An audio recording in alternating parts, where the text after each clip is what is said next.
সংগ্রামী বন্ধুগণ, এই মুহূর্তে আপনাদের সম্মুখে বক্তব্য নিয়ে আসছেন বাংলাদেশ হেফাজতে ইসলাম নোয়াখালী জেলা কমিটির সদস্য মাওলানা জুবাইরউদ্দিন। আসসালামু আলাইকুম ওয়া রাহমাতুল্লাহি ওয়া বারাকাতুহু। সম্মানিত প্রিয় ভাইরা, আপনারা সকলেই জানেন আজকে আমরা সকলেই এখানে যে ভারাক্রান্ত হৃদয় নিয়ে উপস্থিত হয়েছি।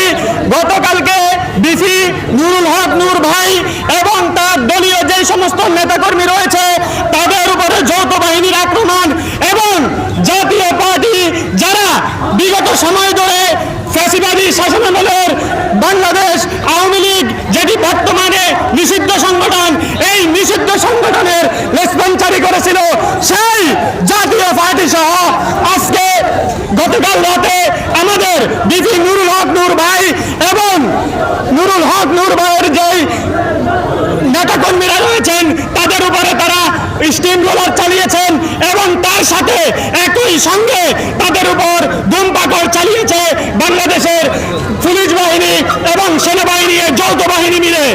আমরা দেখেছি কিভাবে এই যৌথ বাহিনী ফেল করেছিল গোপালগঞ্জে, ঠিক কিনা? কিন্তু আমরা দেখেছি গতকালকে বিপি নুরুল হক নূর ভাইকে এরা আক্রমণ করেছে।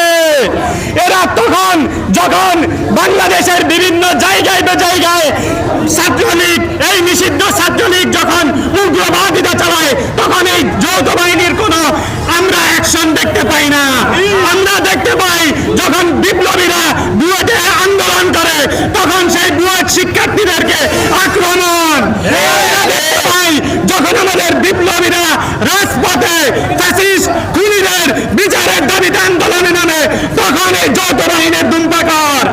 আমরা এই ইন্টারিমের কাছে আমরা যা চেয়েছিলাম, আমাদের বিপ্লবের যে আকাঙ্ক্ষা ছিল ফ্যাসিস্ট যারা 24-এর আন্দোলনে গণহত্যা চালিয়েছে তাদের ফাঁসি, এই ইন্টারিম ব্যর্থ হয়েছে।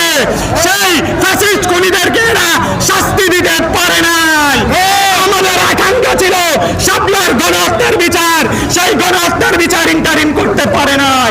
আমাদের আকাঙ্ক্ষা ছিল পিলখানা হত্যাকাণ্ডের বিচার, এই ইন্টারিম পিলখানা হত্যাকাণ্ড বিচার করতে পারে নাই। এই ইন্টারিম বর্তমানে ফেল করছে। আমরা ইন্টারিমের কাছে আকাঙ্ক্ষা রাখবো আমাদের যে ভাইয়েরা আক্রমণের শিকার হয়েছে তাদেরকে, আক্রমণকারী যারা রয়েছে এদের শাস্তি নিশ্চিত করতে হবে। এই বলে আমি আমার সংক্ষিপ্ত বক্তব্য শেষ করছি। ইনকিলাব জিন্দাবাদ, নারায়ে তাকবীর, আল্লাহ।